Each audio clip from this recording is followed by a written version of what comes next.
بسم اللہ الرحمن الرحیم۔ السلام علیکم۔ جب مکہ مکرمہ میں مسلمانوں پر ظلم حد سے بڑھ گیا تو ایک رات رسول اللہ صلی اللہ علیہ وآلہ وسلم نے ایک خواب دیکھا کہ جس میں مسلمانوں کی کثیر تعداد مکہ سے ہجرت کر کے ایک ایسے علاقے کی طرف جا رہی ہے کہ جہاں کھجوروں کے بہت سے باغات ہیں۔ آپ صلی اللہ علیہ وآلہ وسلم فرماتے ہیں کہ مجھے لگا کہ شاید یہ جگہ یمامہ ہے یا پھر ہجر کی وادی، کہ وہاں بھی کھجوروں کے بہت سے باغات تھے، لیکن پھر سے خواب واضح طور پہ آیا کہ یہ جگہ مدینہ ہے، اور بالآخر ہجرت کا واضح حکم آ ہی گیا سورہ اسراء کی اس آیت کے ساتھ کہ اے میرے رب، مجھے جہاں داخل کر سچائی سے داخل کر، اور مجھے جہاں سے نکال سچائی کے ساتھ نکال۔ تو اس کے بعد نبی کریم صلی اللہ علیہ وآلہ وسلم نے مسلمانوں کو ایک ایک کر کے مکہ سے باقاعدہ مدینہ شفٹ ہونے کا حکم دے دیا۔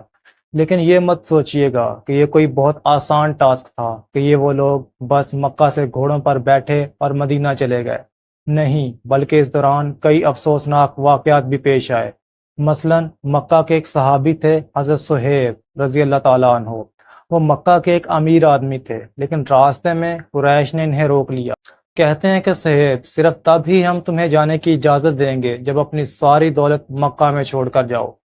ایک طرف اسلام تھا اور دوسری طرف ساری زندگی کی کمائی ہوئی دولت، لیکن صہیب کا جواب واضح تھا۔ کہتے ہیں کہ دولت رکھ لو لیکن اسلام کو میں نہیں چھوڑ سکتا۔ بلکہ قریش کی اس زیادتی پر نبی کریم صلی اللہ علیہ وآلہ وسلم بڑے دکھی بھی تھے، اور فرمایا تھا کہ دیکھو یہ لوگ صہیب کو کیسے لوٹ رہے ہیں۔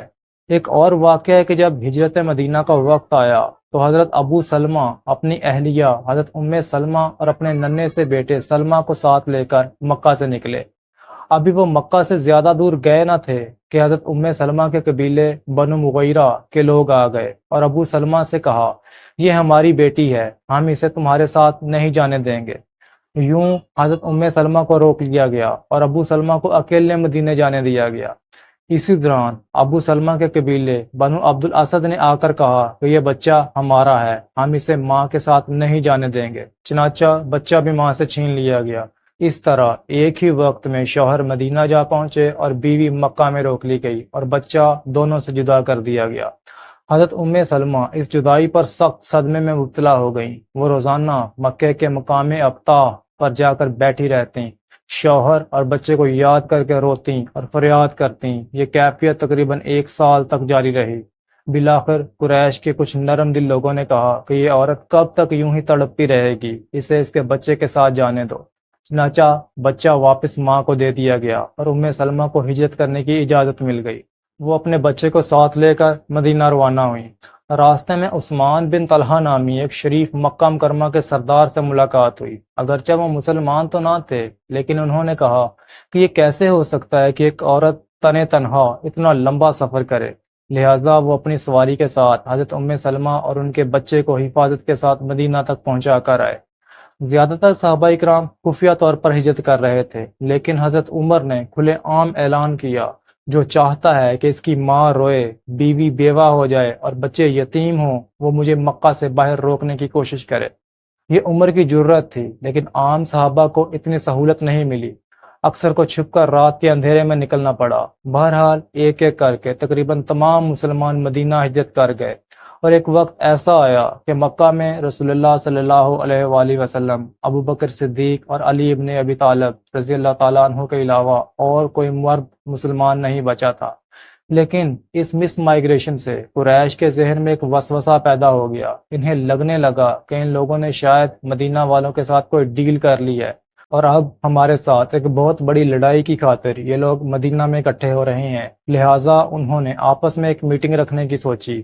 یوں کہہ لیجئے کہ مکہ کی سیکیورٹی کونسل کا اجلاس، اور طے یہ ہوا کہ فلاں دن تمام بڑے سردار دارالندوہ میں ملیں گے اور دیکھیں گے کہ اب آگے کیا کرنا چاہیے۔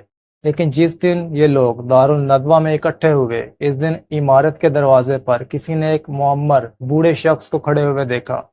یہ ایک ایسا آدمی تھا کہ جسے اس دن سے پہلے مکہ میں کبھی کسی نے نہیں دیکھا تھا۔ لوگوں نے اس سے پوچھا کہ آپ کون ہیں اور یہاں کیا کر رہے ہیں؟ تو اس نے بڑے سلیقے اور روب کے ساتھ بتایا کہ میں نجد سے آیا ہوں اور ایک مسافر ہوں۔ پتہ چلا ہے کہ آپ لوگ یہاں کسی اہم معاملے کے لیے اکٹھے ہو رہے ہیں، تو سوچا کہ شاید آپ کو کوئی بہتر مشورہ دے سکوں۔ خیر، یہ میٹنگ شروع ہوئی۔ انہوں نے آپس میں پوچھا کہ مسلمانوں کے 3 لوگ مکہ میں رہ گئے ہیں، ان کے ساتھ کیا کرنا چاہیے؟ تو کسی نے کہا کہ زنجیروں سے باندھ دیتے ہیں، کسی اور نے جواب دیا کہ باقی کتنوں کو تم نے زنجیروں کے ساتھ روک لیا ہے کہ جو انہیں بھی روک لو گے؟ کسی نے رائے دی کہ اس کو شہر سے نکال دو، جہاں چاہے چلے جائیں، ہمیں اس کا خوف نہ رہے گا۔ تو بوڑھے شخص نے کہا کہ اللہ کی قسم یہ رائے اچھی نہیں ہے، کیا تم نے نہیں دیکھا کہ اس کا کلام کس قدر دل کو چھو لینے والا ہے؟ اگر تم ایسا کرو گے تو ہو سکتا ہے کہ وہ کسی قبیلے میں چلا جائے اور اپنے کلام سے اس قبیلے کو اپنا تابع کر لے اور پھر سے تم پر حملہ کر دے۔ بہرحال کسی نے کچھ رائے دی اور کسی نے کچھ، اور جب سبھی خاموش ہو گئے تو اس وقت ابو جہل بولا کہ معاذ اللہ، محمد کو قتل کر دو، نقل کفر، کفر نباشت۔ سب لوگ حیرت سے اس کا منہ دیکھنے لگے۔ تو وہ بولا کہ قتل کر دو، مگر قریش کے ہر قبیلے میں سے ایک ایک آدمی لو کہ جو اس قتل میں شامل ہو، کیونکہ اس طرح قتل کا الزام کسی ایک کے سر پر نہیں آئے گا، اور بنو ہاشم میں اتنی طاقت نہیں کہ تم سب سے بدلہ لے سکیں۔ یہ سن کر وہ بوڑھا شیخ نجدی بولا کہ یہ رائے بہترین ہے۔ سب نے اس مشورہ کو تسلیم کیا اور مجلس برخاست ہو گئی۔ لیکن اس پورے واقعے کی خبر وحی کے ذریعے نبی کریم صلی اللہ علیہ وآلہ وسلم کو مل چکی تھی۔ اس کے بعد دوپہر کے وقت آپ صلی اللہ علیہ وآلہ وسلم حضرت ابوبکر صدیق رضی اللہ تعالیٰ عنہ کے گھر گئے۔ آپ صلی اللہ علیہ وآلہ وسلم نے اپنا چہرہ ڈھانپا ہوا تھا۔ آپ نے اجازت طلب کی اور اندر داخل ہوئے۔ سیدہ عائشہ بیان کرتی ہیں کہ نبی کریم صلی اللہ علیہ وآلہ وسلم نے ابوبکر سے کہا کہ اپنے آس پاس موجود لوگوں کو یہاں سے ہٹا دیجیے۔ تو ابوبکر نے کہا کہ یہاں آپ کے اہل خانہ ہی ہیں۔ تو نبی کریم نے فرمایا کہ مجھے ہجرت کا حکم مل چکا ہے۔ حضرت ابوبکر صدیق نے عرض کیا کہ کیا میں بھی آپ کے ساتھ رہوں گا؟ تو رسول اللہ صلی اللہ علیہ وآلہ وسلم نے فرمایا کہ ہاں۔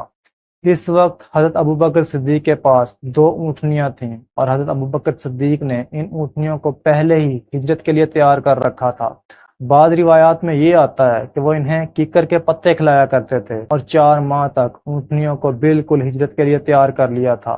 بہرحال رسول اللہ صلی اللہ علیہ وآلہ وسلم نے فرمایا کہ میں ان میں سے ایک اونٹنی کو صرف قیمت ادا کر کے ہی رکھ سکتا ہوں، لہٰذا ایسا ہی ہوا۔ اس کے بعد حضرت عائشہ رضی اللہ تعالیٰ عنہا فرماتی ہیں کہ ہم نے جلدی جلدی سفر کی ضروریات کو تیار کیا اور دونوں حضرات کا کچھ سامان تیار کر دیا، اور حضرت اسماء بنت ابوبکر نے اپنے دوپٹے کے 2 ٹکڑے کر کے ایک سے کھانے والے برتن کا منہ اور دوسرے سے مشکیزے کا منہ باندھ دیا، جس کی وجہ سے ان کو ذات الناطقین کہا جاتا ہے۔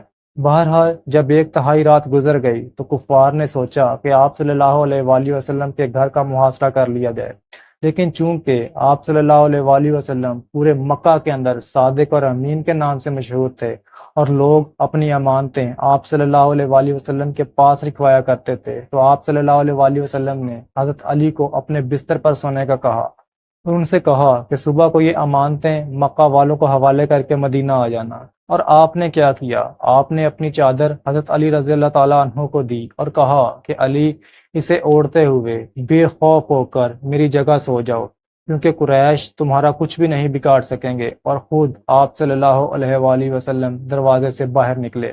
حالانکہ پلان کے مطابق قریش کے ہر قبیلے کا ایک ایک آدمی تلواریں اٹھائے آپ کے دروازے کے باہر کھڑا ہوا تھا، لیکن ان میں سے ایک بھی شخص رسول اللہ صلی اللہ علیہ وآلہ وسلم کو نہیں دیکھ پایا تھا، یہاں تک کہ آپ صلی اللہ علیہ وآلہ وسلم نے مٹی اٹھا کر ان کے سروں پر پھینکی اور سورہ یاسین کی تلاوت کرتے ہوئے ان کے درمیان سے نکل کر گزر گئے، لیکن نہ تو وہ لوگ آپ صلی اللہ علیہ وآلہ وسلم کو دیکھ سکے اور نہ ہی آپ کی آواز سن سکے۔ اللہ اکبر!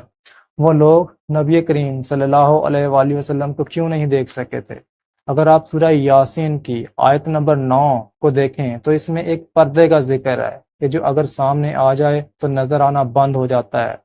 جب ہم قرآن میں مذکور پردے کو سائنسی نقطۂ نظر سے دیکھتے ہیں تو یہ کئی امکانات کی طرف اشارہ کرتا ہے۔ دیکھیں، انسانی آنکھ الیکٹرو میگنیٹک اسپیکٹرم کے ایک چھوٹے سے حصے صرف ویزیبل لائٹ کو دیکھ سکتی ہے۔ اگر روشنی کا زاویہ، ڈینسٹی یا فریکوینسی بدل دی جائے تو چیزیں نظر نہیں آتی۔ سائنس میں یہ لائٹ ریفریکشن یا بینڈنگ آف لائٹ کہلاتا ہے۔ اور یہ بھی ممکن ہے کہ اللہ تعالیٰ نے دشمنوں کی آنکھوں کے سامنے روشنی کی لہروں کو یوں موڑ دیا ہو کہ وہ رسول اللہ صلی اللہ علیہ وآلہ وسلم کو دیکھ ہی نہ سکے ہوں۔ اور آج کی جدید سائنس میں انویزیبلٹی کلائکس کی مدد سے ایسے مٹیریلز بنائے جا رہے ہیں جو روشنی کو کسی جسم کے گرد یوں موڑ دیتے ہیں کہ وہ نظر ہی نہیں آتا۔ یہ ریسرچ بتاتی ہے کہ چیز کا موجود ہونا اور نظر آنا دو الگ الگ حقیقتیں ہیں۔ قرآن کا بیان بھی یہی کہتا ہے کہ نبی کریم موجود تو تھے مگر کفار کی آنکھوں پر پردہ تھا۔ اسی موقع پر رسول اللہ صلی اللہ علیہ وآلہ وسلم نے کعبہ کی طرف دیکھ کر فرمایا تھا کہ اے کعبہ، اے مکہ، تو مجھے ساری دنیا سے زیادہ عزیز ہے، مگر کیا کروں کہ تیرے باشندے مجھے یہاں رہنے نہیں دیتے۔ تو یہ وہ پوائنٹ تھا کہ پھر جہاں سے آگے ہجرت مدینہ کا سفر شروع ہوا۔ اسلامی تاریخ کا ایک ایسا واقعہ کہ جس میں تقریباً کوئی بھی اختلاف نہیں ہے۔ 13 سال تک مکہ میں ایک سخت زندگی گزارنے کے بعد نبی کریم صلی اللہ علیہ وآلہ وسلم اپنے سب سے پیارے دوست حضرت ابوبکر صدیق کے ساتھ مدینہ کی طرف ہجرت کر گئے، اور یہ ایک ایسے سفر کی ابتدا تھی کہ جس نے پھر پوری دنیا کو ہی بدل دیا، اور یہاں تک کہ اس کے بعد سے اسی دن سے اسلامی تاریخ کے کیلنڈر کا آغاز ہوا۔ بہرحال حضرت محمد صلی اللہ علیہ وآلہ وسلم اور صدیق اکبر مکہ سے مدینہ کی طرف چل پڑے، اور پیچھے سے ان لوگوں نے جو آپ صلی اللہ علیہ وآلہ وسلم کے گھر کا محاصرہ کیے ہوئے تھے، ان لوگوں نے ایک عجیب سی آواز سنی کہ کوئی کہہ رہا تھا کہ دیکھو، محمد تو تمہارے درمیان سے گزر گئے ہیں اور تمہارے سروں پر مٹی ڈال گئے ہیں۔ تو ان لوگوں نے دیکھا کہ آپ صلی اللہ علیہ وآلہ وسلم تو اپنے بستر کے اوپر ابھی بھی موجود ہیں، لیکن جب انہوں نے اپنے سروں کو دیکھا تو ان کے سروں کے اوپر واقعی مٹی تھی۔ بہرحال وہ ساری رات آپ صلی اللہ علیہ وآلہ وسلم کے گھر کا محاصرہ کیے رکھے، اور جب صبح ہوئی تو کفار نے جب علی ابن ابی طالب کو آپ صلی اللہ علیہ وآلہ وسلم کی جگہ سوتے دیکھا تو روایات سے پتہ چلتا ہے کہ وہ زبردستی انہیں کعبہ تک لے گئے اور ایک طرح سے انہیں اریسٹ کر لیا، انٹروگیشن کی خاطر اپنی کسٹڈی میں رکھا کہ شاید ان سے کوئی خبر مل جائے۔ لیکن جب کچھ نہ مل سکا تو ابو جہل صدیق اکبر کے گھر گیا، دروازہ کھٹکھٹایا، آپ کی بیٹی حضرت اسما باہر نکلیں، ان سے پوچھا کہ تمہارے والد کہاں ہیں؟ جب انہوں نے جواب دیا کہ مجھے نہیں پتا تو اس بدبخت نے انہیں اتنی زور کا تھپڑ مارا کہ ان کے کان سے بالیاں نکل کر زمین پر گر گئیں۔ دوسری طرف رسول اللہ صلی اللہ علیہ وآلہ وسلم اور صدیق اکبر مدینہ کے راستے میں تھے، اور ابو بکر صدیق رضی اللہ تعالیٰ عنہ کے غلام تھے عامر ابن فہیرہ رضی اللہ تعالیٰ عنہ۔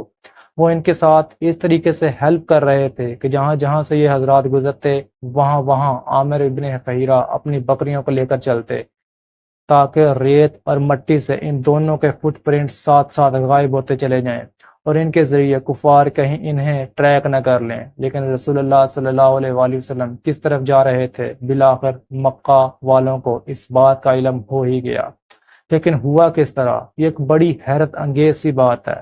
اپنے سفر کے دوران رسول اللہ صلی اللہ علیہ وآلہ وسلم نے دراصل ایک جگہ پہ سٹاپ کیا تھا۔ آپ ایک جگہ پہ رکے تھے، ایک جھونپڑی کے پاس کہ جہاں بکریاں بندھی ہوئی تھیں، اور ان بکریوں کی مالکہ کا نام تھا ام معبد، صحراؤں میں رہنے والی ایک مضبوط خاتون۔ نبی کریم صلی اللہ علیہ وآلہ وسلم نے ان سے پوچھا کہ ام معبد، کیا آپ کی بکریوں سے ہمیں کچھ دودھ مل سکتا ہے؟ حالانکہ ان کی بکریاں بڑی کمزور تھیں اور لاغر تھیں، لیکن معجزاتی طور پر اس دن بکریوں نے جتنا دودھ وہ دے سکتی تھیں اتنا دودھ دیا، اور ام معبد کے تمام برتن بھر گئے۔ اور یہ بات ان کلیئر ہے کہ اس وقت وہاں سے اللہ تعالیٰ کی کون سی مخلوق گزر رہی تھی، لیکن وہاں سے کوئی مخلوق گزری، اور صدیق اکبر رضی اللہ تعالیٰ عنہ کی وہی بیٹی حضرت اسما جنہیں ابو جہل نے تھپڑ مارا تھا، وہ کہتی ہیں کہ ہم نے مکہ میں ایک آواز سنی۔ وہ آواز چلتی چلی جا رہی تھی اور اس کے کہنے والا دکھائی نہیں دیتا تھا، لیکن ہم سب نے سنا کہ صحرا کی طرف سے ایک آواز چلتی چلی آ رہی ہے، اور وہ کہہ رہی ہے کہ ام معبد کے خیمے میں آنے والوں پر سلام، تم ان خاتون اور ان کے بھرے ہوئے برتنوں سے پوچھ لو کہ آنے والا بہت ہی مبارک ہے، اور تم اگر ان کی بکریوں سے پوچھ لو تو وہ تک گواہی دے دیں گی کہ آنے والا بہت ہی مبارک ہے۔ اور یہ کہتے ہوئے وہ آواز مکہ کے پہاڑوں کی طرف چڑھتی چلی جا رہی تھی۔ حضرت اسما بتاتی ہیں کہ اس آواز کے آنے تک مکہ میں کسی کو کچھ نہیں پتا تھا کہ رسول اللہ صلی اللہ علیہ وآلہ وسلم کہاں ہیں، لیکن سب نے یہ نوٹس کیا کہ یہ آواز اس طرف سے چلتی آ رہی ہے کہ جس طرف سے مدینہ ہے۔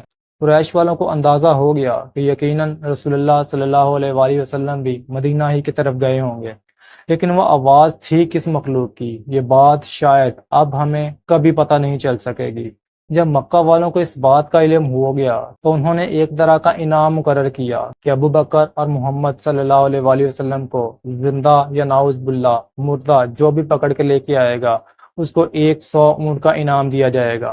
آج کی تاریخ میں یہ رقم تقریباً 7-8 کروڑ روپے بنتی ہے، اور اس وقت تو آپ امیجن کر ہی سکتے ہیں کہ یہ کتنی بڑی بات رہی ہوگی۔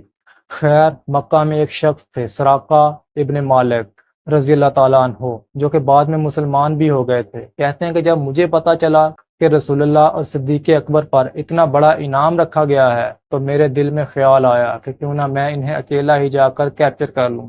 تو میں اپنا گھوڑا لے کر مدینہ جانے والے راستے پر نکل پڑا، اور کچھ آگے جانے کے بعد دور سے مجھے دو صاحب مدینہ کی طرف جاتے ہوئے دکھائی دیے۔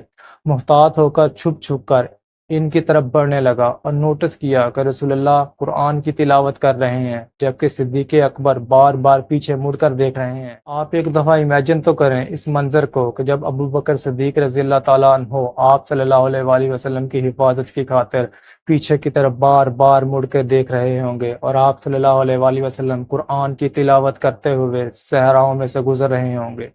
سراقہ کہتے ہیں کہ میں رسول اللہ کے اتنا قریب پہنچ گیا کہ مجھے ان کی تلاوت کی آواز بھی سنائی دینے لگ گئی، لیکن اچانک مجھے احساس ہوا کہ میرے گھوڑے کی اگلی ٹانگیں ریت کے اندر دھنسنا شروع ہو گئی ہیں۔ میں تھوڑا سا گھبرا گیا، یہ شاید محمد کی تلاوت کی وجہ سے ہے، چنانچہ میں نے انہیں آواز دی اور کہا کہ محمد، میں آپ کو کوئی نقصان پہنچانے نہیں آیا، آپ مجھے اور میرے گھوڑے کو واپس جانے دیں۔ تو نبی کریم صلی اللہ علیہ وآلہ وسلم رک گئے، اور انہوں نے مسکرا کر میرے لیے دعا کی، اور میں نے دیکھا کہ گھوڑے نے بڑی آسانی سے ریت سے پھنسی ہوئی اپنی ٹانگیں باہر نکال لی ہیں۔ میں تھوڑی دیر کے لیے رکا، لیکن پھر میرے دل پر 100 اونٹوں کا لالچ حاوی ہو گیا۔ میں نے ترکش سے تیر نکالے کہ فال نکال لوں کہ مجھے آپ صلی اللہ علیہ وآلہ وسلم کا پیچھا کرنا چاہیے یا نہیں۔ جواب نہ میں نکلا، مگر 100 اونٹوں کے لالچ کی وجہ سے خود کو روک نہ پایا، اور میں پھر سے آگے بڑھا تاکہ آپ صلی اللہ علیہ وآلہ وسلم کو پکڑ لوں۔ لیکن اس مرتبہ تو میرے گھوڑے نے ایک زوردار چیخ ماری اور پیٹ تک ریت کے اندر دھنس گیا، یہاں تک کہ اس وقت مجھے اندازہ ہو گیا کہ محمد صلی اللہ علیہ وآلہ وسلم تک میں کبھی بھی نہیں پہنچ سکتا۔ چنانچہ اس مرتبہ میں نے سچے دل سے کہا کہ ٹھیک ہے، اب میں آپ کا پیچھا نہیں کروں گا، اگر آپ میرے سامان میں سے کچھ بھی لینا چاہتے ہیں تو وہ بھی لے لیں۔ نبی کریم صلی اللہ علیہ وآلہ وسلم نے کہا کہ نہیں، تم بس اپنے آپ کو روکے رکھو اور کسی اور کو ہم تک نہ پہنچنے دینا۔ لیکن پھر اچانک رسول اللہ صلی اللہ علیہ وآلہ وسلم خاموش ہو گئے، اور پھر بولے کہ سراقہ، اس وقت تمہارا کیا حال ہوگا کہ جب تمہیں کسریٰ کے کنگن پہنائے جائیں گے۔ آپ امیجن کریں کہ جب نبی کریم صلی اللہ علیہ وآلہ وسلم خاموش ہوئے ہوں گے، اور پھر اچانک سے ایک اتنی بڑی اسٹیٹمنٹ دی ہوگی۔ ان مناظر کو امیجن کر کے جسم میں ایک لہر سی دوڑ جاتی ہے۔ سراقہ نے پوچھا کہ آپ کا کیا مطلب ہے؟ کسریٰ یعنی ایران کا بادشاہ، کیا اس کے کنگن میرے ہاتھوں میں ہوں گے؟ آپ صلی اللہ علیہ وآلہ وسلم نے فرمایا کہ ہاں۔ سراقہ خاموش ہو گئے اور پھر وہاں سے واپس چلے گئے، اور کہتے ہیں کہ راستے میں مجھے جو بھی قریش والا ملتا، میں اسے کہہ دیتا کہ رسول اللہ یہاں نہیں ہے، اور تمہیں پتہ ہی ہے کہ مجھے ان راستوں کے متعلق کتنے اچھے طریقے سے پتہ ہے۔ نبی کریم صلی اللہ علیہ وآلہ وسلم کی سراقہ بن مالک کے متعلق یہ پیشن گوئی کئی سال بعد عمر ابن خطاب رضی اللہ تعالیٰ عنہ کے زمانے میں پوری ہوئی تھی، کہ جب ایران فتح ہوا اور مال غنیمت میں ایران کے بادشاہ کسریٰ کے کنگن بھی آئے، اور عمر ابن خطاب نے سراقہ بن جاشم کو جب وہ کنگن پہنائے تو سراقہ کہتے ہیں کہ میں پھوٹ پھوٹ کر رونے لگ گیا، اور مجھے رسول اللہ کی وہ بات یاد آ گئی کہ سراقہ، اس وقت تمہارا کیا حال ہوگا جب تمہیں کسریٰ کے کنگن پہنائے جائیں گے۔ اللہ اکبر، جسم میں ایک لہر سی دوڑ جاتی ہے۔ اس طرح پیارے نبی کی پیاری سچی باتیں دیکھ کر ہجرت کے سفر کے دوران غار ثور والا واقعہ بھی ہوا، جو یقیناً آپ سب نے اپنے بچپن میں سن رکھا ہوگا، کہ کیسے نبی کریم صلی اللہ علیہ وآلہ وسلم اور حضرت صدیق اکبر اس غار میں ٹھہرے تھے، اور اس کے منہ پر راتوں رات مکڑی نے ایک جالا بنا دیا تھا، اور کبوتری نے اس کے دہانے پر انڈے دے دیے تھے، کہ جو یقیناً اللہ کے حکم سے تھے، تاکہ اگر کوئی اس غار تک پہنچ بھی جائے تو اسے ایسے لگے کہ اس غار کے اندر کوئی جا ہی نہیں سکتا، کیونکہ اگر کوئی گیا ہوتا تو یقیناً یہ جالا ٹوٹ جاتا۔ اور ہوا بھی ایسا ہی، مکہ کے سردار اس غار تک پہنچے بھی، اور ابو بکر صدیق بتاتے ہیں کہ ہمیں ان کے پاؤں تک دکھائی دے رہے تھے، لیکن جالے اور انڈے کو دیکھنے کے بعد وہ لوگ اس غار کو نظر انداز کر کے آگے چل دیے۔ روایات سے پتہ چلتا ہے کہ صدیق اکبر رضی اللہ تعالیٰ عنہ اور رسول اللہ صلی اللہ علیہ وآلہ وسلم تقریباً 3 دن تک اس غار میں رہے تھے۔ اگر پیدل چلا جائے تو غار اور مکہ تقریباً 1 گھنٹے کے فاصلے پر ہے، اور 3 دن تک یہاں رہنا ایک اسٹریٹجک فیصلہ تھا تاکہ مکہ والوں کے اوپر نظر رکھی جا سکے۔ ان 3 دنوں کے دوران صدیق اکبر کی بیٹی حضرت اسما آپ دونوں حضرات کو کھانا لا کر دیا کرتی تھیں، اور رات کے وقت حضرت ابوبکر صدیق کا ایک غلام عامر بن فہیرہ آپ حضرات کو دودھ وغیرہ پہنچا دیا کرتا تھا، اور ساتھ ہی مکہ میں ہونے والی نئی ڈیولپمنٹس کے متعلق بھی انفارمیشن دیا کرتا تھا کہ آج کل وہاں پہ کیا چل رہا ہے۔ بہرحال اکثر روایات میں ہے کہ جب صدیق اکبر وہاں پہ داخل ہوئے تو آپ نے دیکھا کہ غار میں کچھ سوراخ ہیں۔ آپ نے اپنے امامہ سے اور کپڑے کو پھاڑ کر ان سوراخوں کو بند کر دیا۔ غار میں جھاڑو دیا، مگر ایک سوراخ تھا کہ جو باقی رہ گیا، جس کو آپ نے اپنے پاؤں مبارک سے بند کر دیا تاکہ کوئی بھی زہریلی چیز سانپ وغیرہ نکل کر رسول اللہ صلی اللہ علیہ وآلہ وسلم کو نقصان نہ پہنچا دے۔ نبی کریم صلی اللہ علیہ وآلہ وسلم نے اپنا سر انور صدیق اکبر کی گود میں رکھا اور آرام فرمانے لگے۔ کتنی دیر میں ایک سوراخ سے کسی چیز نے حضرت صدیق اکبر کے پاؤں کو کاٹا، مگر وہ اپنی جگہ سے نہ ہلے کہ کہیں رسول اللہ صلی اللہ علیہ وآلہ وسلم کی نیند میں خلل نہ آ جائے۔ لیکن جب تکلیف برداشت سے باہر ہو گئی تو حضرت ابوبکر صدیق کی آنکھوں سے آنسو نکلے کہ جو رسول اللہ کے رخسار پر جا گرے، اور اس سے آپ صلی اللہ علیہ وآلہ وسلم بیدار ہو گئے۔ آپ نے پوچھا کہ کیا ہوا؟ صدیق نے عرض کیا کہ کسی چیز نے میرے پاؤں پر کاٹ لیا ہے۔ رسول اللہ صلی اللہ علیہ وآلہ وسلم نے ان کے زخم پر اپنا لعاب دہن لگایا اور سب درد فوراً جاتا رہا۔ وہ کون سی چیز تھی؟ انشاءاللہ اس کے بارے میں تفصیل کے ساتھ ڈسکس کروں گا، لیکن کسی اور قسط میں۔ بہرحال چوتھے دن نبی کریم صلی اللہ علیہ وآلہ وسلم اور ابوبکر صدیق ایک مرتبہ پھر سے مدینہ کے اپنے سفر پر چل دیے۔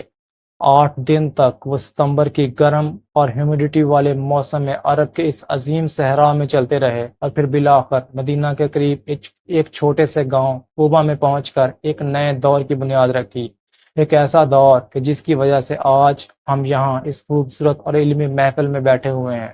اکثر روایات کے مطابق صدیق اکبر اور آپ صلی اللہ علیہ وآلہ وسلم نے یہ سفر اونٹنیوں پر طے کیا تھا، اور جب آپ غار میں ٹھہرے تو آپ نے اونٹنیاں ایک شخص کے حوالے کی تھیں کہ 3 دن کے بعد یہ ہمیں واپس کر جانا۔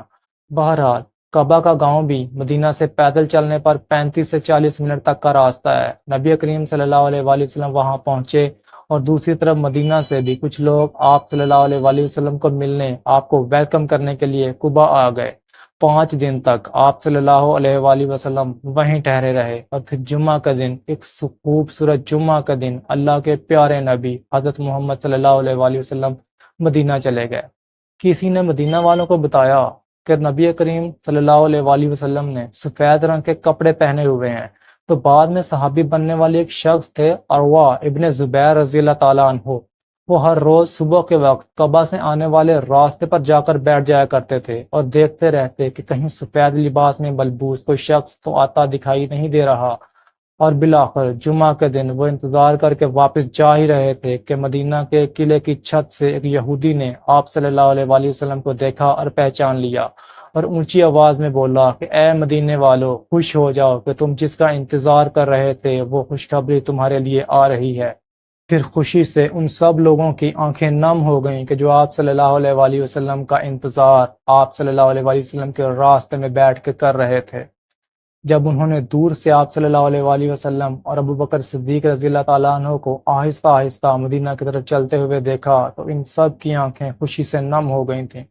بائی دا وے، مدینہ میں ایک ایشو یہ بھی تھا کہ بہت سے لوگوں نے ابھی بھی رسول اللہ صلی اللہ علیہ وآلہ وسلم کو دیکھا ہوا نہیں تھا کہ آپ صلی اللہ علیہ وآلہ وسلم دیکھنے میں کیسے ہیں۔ لہٰذا جب انہوں نے حضرت صدیق اکبر اور آپ صلی اللہ علیہ وآلہ وسلم کو ساتھ ساتھ دیکھا تو جن لوگوں کو نہیں پتا تھا وہ آپس میں گفتگو کرنے لگ گئے کہ ان میں سے محمد کون ہے۔ تو اسی دوران نبی کریم صلی اللہ علیہ وآلہ وسلم ایک درخت کے نیچے بیٹھے، اور صدیق اکبر نے اپنی چادر سے ان کے اوپر سایہ کر دیا، اور تب وہ سب لوگ سمجھ گئے کہ اتنے پیارے اور مبارک چہرے والے یہی ہیں اللہ کے رسول۔ اور مدینہ کی بچیوں اور عورتوں نے اپنی چھتوں پر کھڑے ہو کر خوشی سے تاریخ کی سب سے پرانی نعت پڑھی تھی، طلع البدر علینا۔ اور آپ صلی اللہ علیہ وآلہ وسلم کا استقبال نہایت شاندار انداز میں کیا گیا۔ مدینہ شفٹ ہونے کے بعد نبی کریم صلی اللہ علیہ وسلم نے جو کام سب سے پہلے کیا ان میں سے ایک تھا باقاعدہ مسجد کی تعمیر۔ لہٰذا تاریخ میں اسلام کی سب سے پہلی مسجد وہاں بنائی گئی کہ جہاں نبی کریم صلی اللہ علیہ وسلم نے پہلے اسٹے کیا تھا، قبا کی بستی میں۔ یہ مسجد جسے مسجد قبا کہتے ہیں آج بھی موجود ہے۔ ظاہر ہے کہ اب تو مسجد اٹ سیلف کافی جدید ہو چکی ہے، لیکن مسجد آج بھی موجود ہے۔ اور پھر دوسری مسجد مدینہ کے بالکل وسط میں بنائی گئی کہ جسے میں اور آپ آج مسجد نبوی کے نام سے جانتے ہیں۔ میرے پیارے نبی حضرت محمد صلی اللہ علیہ وسلم کی پیاری مسجد۔ نبی کریم صلی اللہ علیہ وسلم کی مدینہ میں آمد کے بعد بہت سارے ایسے واقعات پیش آئے جو یقیناً آپ سب لوگوں نے سن رکھے ہوں گے کہ کیسے نبی کریم صلی اللہ علیہ وسلم حضرت ابو ایوب انصاری کے گھر رہے، اور وہ تمام ڈیٹیلز کہ جن کی اگر ہم تفصیل میں جائیں تو ایک ایک واقعہ پوری قسط لے لے گا۔ بہرحال جب نبی کریم صلی اللہ علیہ وسلم قبا کی بستی سے نکلے تو آپ صلی اللہ علیہ وسلم کی اونٹنی اس جگہ پر آ کر بیٹھ گئی کہ جہاں پہ آج مسجد نبوی ہے۔ یہ جگہ اس وقت دو یتیم لڑکوں کی ملکیت تھی۔ وہ حضرت سعد بن زرارہ کے زیر تربیت تھے۔ آپ صلی اللہ علیہ وسلم کی اونٹنی جب اس جگہ پہ بیٹھی تو آپ صلی اللہ علیہ وسلم نے فرمایا کہ اگر اللہ چاہے تو میں یہیں پڑاؤ کروں گا۔ پھر نبی کریم صلی اللہ علیہ وسلم نے ان دونوں بچوں کو بلوایا اور ان سے اس جگہ کی قیمت دریافت کی کہ اس جگہ کو مسجد بنا دیں۔ انہوں نے عرض کیا کہ یا رسول اللہ، یہ ہم آپ کو بغیر معاوضے کے پیش کرتے ہیں۔ تو نبی کریم نے معاوضہ دیے بغیر اسے قبول کرنے سے انکار کر دیا۔ آپ نے ان دونوں سے جگہ کو خریدا اور پھر وہاں سے مسجد النبوی کی تعمیر شروع ہوئی۔ البتہ اس مسجد نبوی کی پیاری تعمیر کے متعلق میں آپ لوگوں کو ایک اور بات ضرور بتانا چاہتا ہوں کہ اس کی اوریجنل تعمیر ایسے ہوئی تھی کہ کچی اینٹوں کی دیواریں تھیں جن پر مٹی اور گارے کا لیپ ہوا تھا، اور اس کے تنے کھجور کے درخت سے بنے ہوئے تھے، اور اس کی چھت پر پہلے تو انہوں نے صرف کھجور کے خشک پتے ڈال دیے تھے، لیکن پھر انہیں لگا کہ بارش سے یہ چھت لیک ہو جائے گی، اس لیے بعد میں چھت پر بھی ایک طرح کا کچا لینٹر ڈال دیا تھا، یعنی مٹی اور گارے سے بنی ہوئی ایک تہ ڈال دی کہ جس کی وجہ سے بارش کا پانی نیچے نہیں گر سکتا تھا۔ ہاں، مسجد میں محراب اس وقت تک نہیں تھا۔ محراب کا ڈیزائن مسجد کے آرکیٹیکچر میں بہت بعد میں ایڈ کیا گیا تھا، اور اس کی کچھ وجوہات بھی تھیں، لیکن وہ پھر کبھی۔ لیکن سچ کہوں تو اگر میں مسجد نبوی کی اس کچی عمارت کے اندر بیٹھنا امیجن کروں تو میرے دل میں ایک سکون کی لہر سی دوڑ پڑتی ہے۔ مجھے اتنا سکون تو شاید سونے سے بنے ہوئے کسی محل میں بیٹھنے سے بھی محسوس نہیں ہوگا کہ جتنا اس مسجد نبوی میں بیٹھنے پر ہوگا، اسپیشلی جب رات کے وقت صحابہ نے وہاں قندیلیں یعنی چراغ لٹکائے ہوئے ہوں گے تو اس پر نبی کریم صلی اللہ علیہ وسلم بہت خوش ہوئے ہوں گے۔ اس تمام واقعات کو امیجن کرنا انتہائی انتہائی انتہائی حیران کر دینے والا ہے۔ بہرحال نبی کریم صلی اللہ علیہ وسلم نے جب مسجد نبوی کی تعمیر مکمل کر دی اور صحابہ اکرام نے وہاں قندیلیں یعنی چراغ لٹکائے تو اس پر نبی کریم صلی اللہ علیہ وسلم بہت خوش ہوئے تھے۔ بلکہ ایک صحابی تھے حضرت تمیم داری رضی اللہ تعالیٰ عنہ، ان کا نام آپ نے یقیناً سن رکھا ہوگا کیونکہ بعد میں دجال کے ساتھ ملاقات انہی تمیم داری کی ہوئی تھی۔ اکثر روایات میں ہے کہ تمیم الداری شام کو زیتون کا تیل اور ایک رسی لے کر آئے اور اس میں بڑی خوبصورتی سے ایک چراغ جلا کر لٹکایا، تو رسول اللہ نے پوچھا کہ یہ روشنی کس نے جلائی ہے؟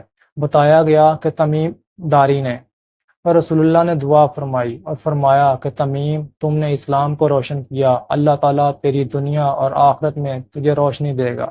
لیکن جو بات میں آپ کو بتانا چاہتا ہوں وہ یہ ہے کہ مسجد نبوی کے گرد رسول اللہ نے اپنے لیے 2 حجرے بھی تعمیر کروائے تھے کہ جہاں آپ اور آپ کے مبارک گھر والے رہا کرتے تھے، لیکن پھر ایونچولی ان 2 حجروں کی تعداد 9 ہو گئی تھی۔ انہیں حجرات مقدسہ کہتے ہیں، لیکن ان حجروں کی تعمیر اور مسجد نبوی کی تعمیر میں کچھ دن لگے تھے، اور تقریباً 5 مہینے تک آپ صلی اللہ علیہ وسلم حضرت ابو ایوب انصاری کے گھر میں رہتے رہے کہ جنہوں نے آپ صلی اللہ علیہ وسلم کی میزبانی پھر اس طریقے سے کی کہ جس طریقے سے کرنے کا حق تھا۔ بہرحال مسجد نبوی صرف ایک مسجد نہیں تھی، یہ اس سرزمین پر اس وقت مسلمانوں کی سب سے بڑی عبادت گاہ، ان کی کمیونٹی سینٹر، ان کی یونیورسٹی اور مسلمانوں کی ایڈمنسٹریٹو امور کو مینج کرنے والا ایک ادارہ ہوا کرتی تھی۔ وہیں بیٹھ کر نبی کریم صلی اللہ علیہ وآلہ وسلم مسلمانوں کو تعلیم دیا کرتے تھے، اور اسی دوران ایک حیرت انگیز واقعہ بھی پیش آیا، اور یہ واقعہ ستون حنانہ یعنی روتے ہوئے ایک ستون کا۔ میں نے آپ کو بتایا تھا کہ مسجد نبوی میں ستونوں کے طور پر کھجور کے تنوں کا استعمال ہوا تھا، تو ایسا ہی ایک تنا تھا کہ جس سے ٹیک لگا کر نبی کریم صلی اللہ علیہ وآلہ وسلم صحابہ اکرام کو قرآن کی تعلیم دیا کرتے تھے۔ لیکن پھر جیسے جیسے صحابہ اکرام زیادہ ہوتے گئے، ان کا آپ صلی اللہ علیہ وآلہ وسلم کو دیکھنا مشکل ہوتا گیا، کیونکہ ظاہر ہے کہ باقی سب کی طرح نبی کریم بھی زمین کے اوپر انہی کے لیول پر بیٹھے ہوا کرتے تھے۔ تو انس بن مالک رضی اللہ تعالیٰ عنہ بتاتے ہیں کہ ہم نے رسول اللہ کو 2 قدم اونچا ایک چھوٹا سا ممبر بنا کر دے دیا، تاکہ آپ تنے سے ٹیک لگانے کی بجائے اس ممبر پر بیٹھ کر خطبہ دے سکیں، اور تمام صحابہ آپ صلی اللہ علیہ وآلہ وسلم کو دیکھ بھی سکیں۔ لیکن جس دن نبی کریم نے ستون سے ٹیک لگانی چھوڑ دی، اسی دن انس بن مالک بتاتے ہیں کہ ہم نے اپنے کانوں سے سنا کہ تنے میں سے ایسی آواز آ رہی ہے کہ جیسے کوئی گمشدہ بچہ بلک بلک کر رو رہا ہو۔ نبی کریم صلی اللہ علیہ وآلہ وسلم ممبر سے اترے، چل کر اس ستون تک گئے، اسے اپنے سینے سے لگایا، لیکن انس بن مالک بتاتے ہیں کہ جوں ہی آپ صلی اللہ علیہ وآلہ وسلم نے اسے چھوا، وہ مزید اونچی آواز میں زور زور سے ہچکیاں لے کر رونے لگا۔ آپ نے قریب ہو کر اس سے سرگوشی میں کوئی بات کہی، اور تب کہیں جا کر وہ ستون خاموش ہوا تھا۔ صحابہ بتاتے ہیں کہ وہ ستون ایسے رو رہا تھا کہ جیسے کوئی بچہ روتا ہے۔ زیادہ تر لوگوں نے اس واقعے کو یہیں تک رپورٹ کیا ہے، لیکن اکثر روایات سے پتہ چلتا ہے کہ نبی کریم نے اس ستون کو کیا کہا تھا۔ وفاء الوفا میں ایک بات لکھی ہوئی ہے کہ نبی کریم صلی اللہ علیہ وآلہ وسلم نے اس کے پاس ہو کر فرمایا تھا کہ چپ ہو جاؤ، کیا تو اس بات پر راضی ہوگا کہ میں تجھے جنت میں لگوا دوں، کہ جہاں سے جنتی تیرا پھل توڑ توڑ کر کھائیں؟ اور نبی کریم صلی اللہ علیہ وآلہ وسلم کی بات سن کر وہ تنا خاموش ہو گیا تھا۔ ورنہ صحابی بتاتے ہیں کہ ہمیں تو لگا تھا کہ قیامت تک وہ تنا ایسے ہی روتا رہے گا۔ اس واقعے کے بعد اللہ کے نبی اکثر خطبے سے پہلے اور بعد میں بھی پیار سے اس ستون پر ہاتھ پھیرا کرتے تھے، اور صحابہ بھی اس ستون کو ستون حنانہ کہہ کر ریفر کیا کرتے تھے، یعنی روتا ہوا ستون۔ رسول اللہ کی وفات کے بعد اس تنے کو بھی ایک صحابی ابی ابن کعب رضی اللہ تعالیٰ عنہ اپنے ساتھ لے گئے تھے، یہاں تک کہ پھر ایک وقت ایسا آیا کہ یہ تنا مکمل طور پر خشک ہو گیا اور دیمک نے اسے کھا لیا، یعنی ایک طرح سے اس تنے کی بھی وفات ہو گئی تھی، اور آج وہ تنا ایک خوبصورت درخت بن کر اللہ کی جنتوں میں شاید کہیں موجود ہوگا، جنتیوں کو اپنے میٹھے پھل کھلا رہا ہوگا، رونے کی بجائے خوش ہوتا ہوا۔ وہ کیا خوبصورت تنا ہوگا۔ بہرحال اب اگلی قسط میں ہم رسول اللہ صلی اللہ علیہ وآلہ وسلم کے ہجرت مدینہ کے پہلے سال کے واقعات کو ڈسکس کریں گے۔ تب تک کے لیے اللہ حافظ، فی امان اللہ۔